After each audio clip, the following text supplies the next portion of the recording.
Neuilly-sur-Seine et président de Territoire en Mouvement.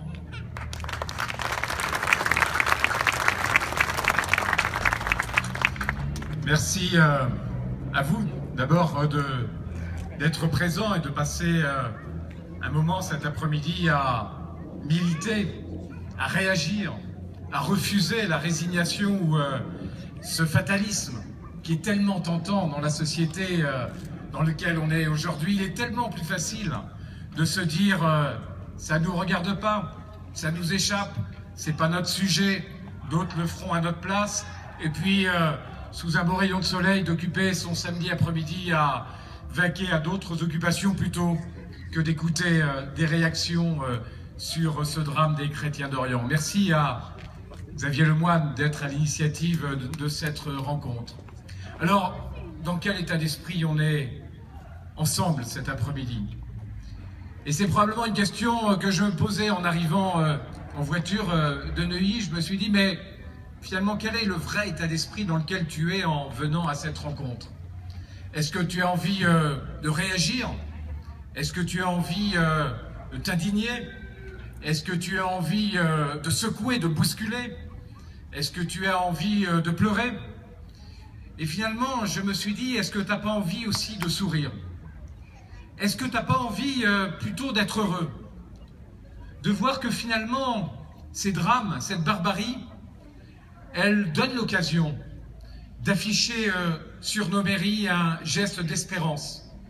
Que cette barbarie, elle nous fait nous lever, comme l'a très bien dit Claude Goasguen à l'instant.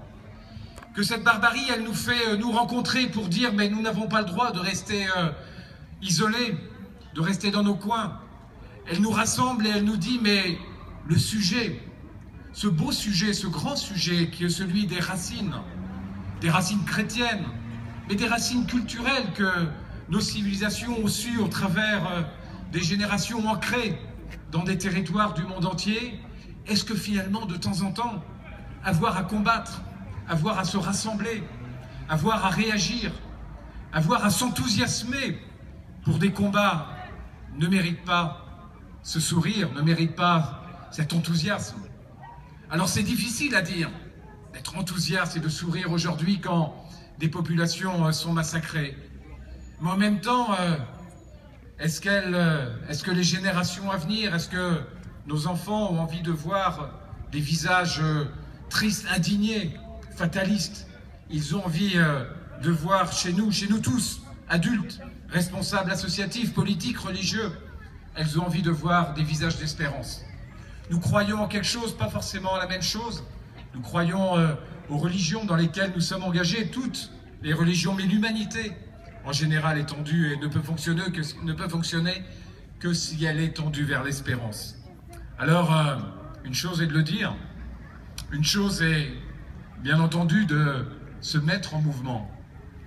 Et on voit combien la France est interpellée en ce moment sur comment se mettre en mouvement. Il y a quelques années, dans son encyclique, le pape Benoît XVI nous dit « Viendra le jour où les peuples de la faim interpelleront les peuples de l'opulence ». Et de nous interroger, de nous interpeller sur nos valeurs. Est-ce que finalement on n'est pas un peu responsable de tout ça? Est-ce que finalement l'opulence, la facilité, nous a pas laissé s'éteindre des valeurs que peut-être certains jeunes, certains de ceux qui partent combattre dans ces pays-là attendaient de nous, n'ont pas vu au travers de la manière dont évoluait notre société?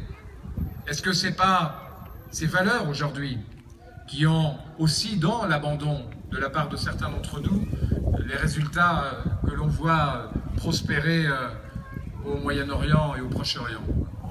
Alors c'est un électrochoc, cette barbarie. C'est un électrochoc, cette actualité. C'est un électrochoc, ces réalités géopolitiques. Et donc, nous avons un devoir, tous, un devoir politique, un devoir humanitaire, un devoir social, un devoir économique également, considérant finalement que la richesse à travers le monde ne doit pas être préemptée. Nous avons un défi environnemental, ces migrations ne sont pas neutres par rapport aux défis climatiques également, qui n'ont pas forcément été des enjeux pris en considération depuis plusieurs décennies. Il y a dans cette mondialisation comme ça des électrochocs qui nous ramènent aux réalités. Il y a dans cette mondialisation, heureusement, des réactions comme celles que vous avez, comme celles que nous avons aujourd'hui. Et les chrétiens d'Orient sont sans doute ces témoins, ces grands témoins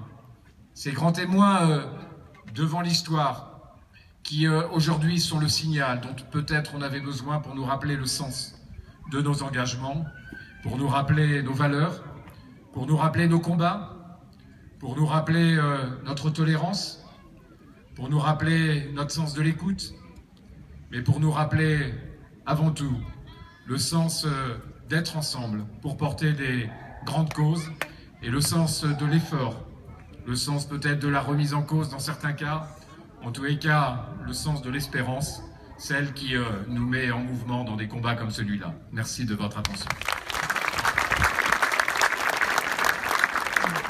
Merci infiniment, M. Fromentin. Je vais inviter notre collègue